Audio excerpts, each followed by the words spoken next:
નમસ્કાર. આપણી ગુજરાતીમાં એક બહુ જ પ્રચલિત કહેવત છે કે પહેલું સુખ તે જાતે નર્યા. ખરેખર સ્વાસ્થ્ય જ આપણી સૌથી મોટી સંપત્તિ છે. આજના આ વિશ્લેષણમાં આપણે એક અત્યંત મહત્વના અને એટલા જ સંવેદનશીલ વિષય પર વાત કરવા જઈ રહ્યા છીએ, અને તે છે આરોગ્ય સંભાળની સમાનતા. આપણે દેશના વિકાસની મોટી મોટી વાતો કરીએ છીએ, પણ જ્યાં સુધી છેવાડાના માણસને યોગ્ય સ્વાસ્થ્ય સુવિધા ન મળે ત્યાં સુધી એ વિકાસ અધૂરો જ છે. તો ચાલો આજના આ વિશ્લેષણની રૂપરેખા ફટાફટ જોઈ લઈએ.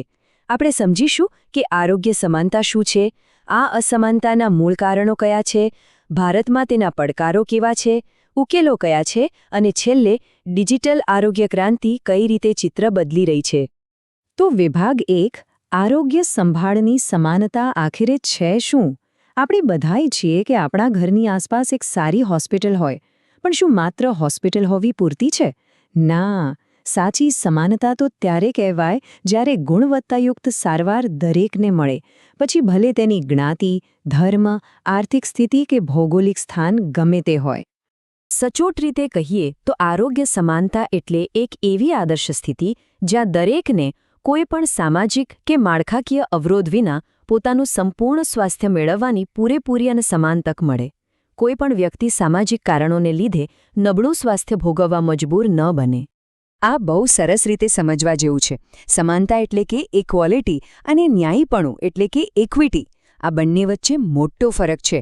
દરેકને એક સરખું સાધન પકડાવી દેવું એ સમાનતા છે, પણ ખરેખર જેને જે ખૂટે છે, જેની ખરેખર જરૂર છે એ આપીને તેને બીજાની હરોળમાં લાવવો, એ છે સાચું ન્યાયીપણું.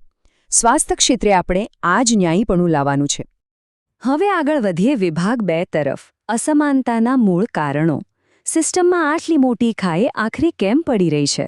એવા કયા સામાજિક કારણો છે જે સમાનતાની આડે દિવાલ બનીને ઊભા છે? ચાલો એ સમજીએ. જો આ અસમાનતા પાછળ અનેક પરિબળો જવાબદાર છે. સૌથી મોટું કારણ તો ગરીબી છે. દવાઓ એટલી મોંઘી હોય છે કે ખર્ચના ડરથી ગરીબ વર્ગ ઘણીવાર બીમારી જ છુપાવે છે.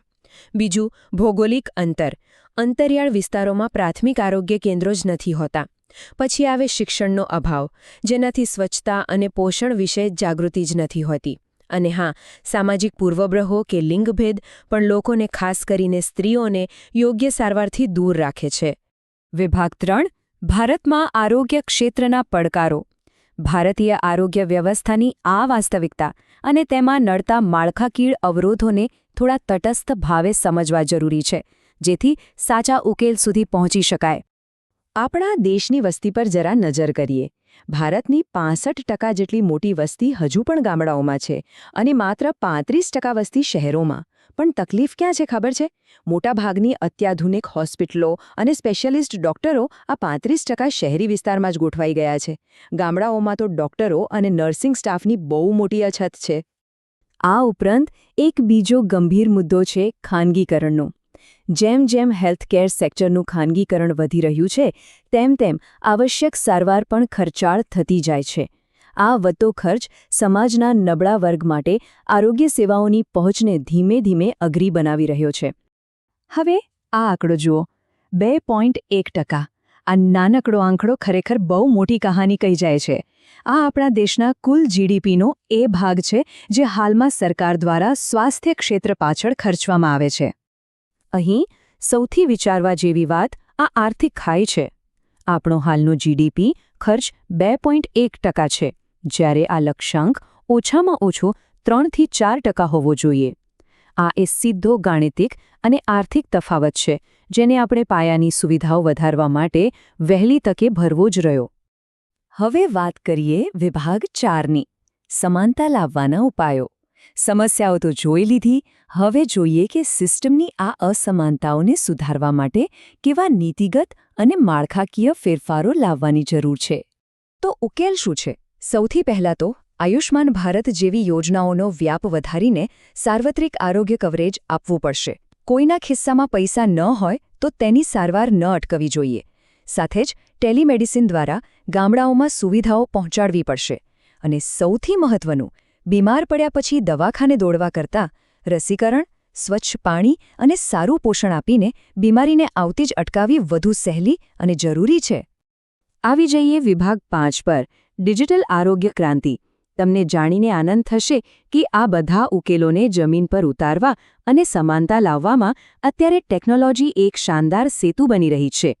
જેમ કે આ જુઓ, ઈ-સંજીવની. આ પ્લેટફોર્મની મદદથી હજારો કિલોમીટરનું ભૌગોલિક અંતર જાણે પળવારમાં ગાયબ થઈ ગયો છે. કલ્પના કરો કે કોઈ છેવાડાના ગામમાં બેઠેલો દર્દી ઓનલાઈન કન્સલ્ટેશનથી સીધો મોટા શહેરના સ્પેશિયાલિસ્ટ ડોક્ટર સાથે વાત કરે છે. છે ને આધુનિક ટેકનોલોજીની કમાલ? અને આનાથી પણ એક કદમ આગળ, આભા કાર્ડ એટલે કે ડિજિટલ હેલ્થ આઈડી. હવે જૂના રિપોર્ટની મોટી મોટી ફાઇલો લઈને ફરવાની કોઈ ઝંઝટ નહીં.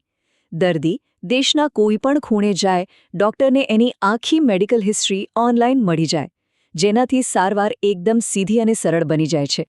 હવે સવાલ એ થાય કે જ્યાં કોઈ હોસ્પિટલની ઇમારત જ નથી, ત્યાં શું? ત્યાં કામ આવે છે આ મોબાઈલ હેલ્થ યુનિટ્સ. આ કોઈ સામાન્ય વેન નથી હોતી. આ તો ચાલતા ફરતા દવાખાના છે, જેમાં લેબોરેટરીથી લઈને દવાની દુકાન સુધીની બધી જ સુવિધા હોય છે. એટલે કે જ્યાં હોસ્પિટલ નથી, ત્યાં હોસ્પિટલ સામે ચાલીને લોકોના ઘર સુધી પહોંચે છે. તો ચાલો અત્યાર સુધી જે પણ ચર્ચા કરી તેનો એક ઝડપી સારાંશ કાઢીએ. આપણી 65% વધુ વસ્તી ગામડાઓમાં છે, એટલે ત્યાં વધુ સુવિધાઓ અને ડોક્ટરો પહોંચાડવા પડશે. હેલ્થકેર પાછળનો જીડીપી ખર્ચ, જે અત્યારે આશરે 2.1% છે, તે વધારીને 3થી 4% કરવો પડશે. અને હા, આયુષ્માન ભારત જેવી યોજનાઓમાં ગરીબ વર્ગની સાથે મધ્યમ વર્ગનો પણ સમાવેશ થાય તે સમયની બહુ મોટી માંગ છે. એક બહુ જ સરસ અને ઊંડો અર્થ ધરાવતો વિચાર છે.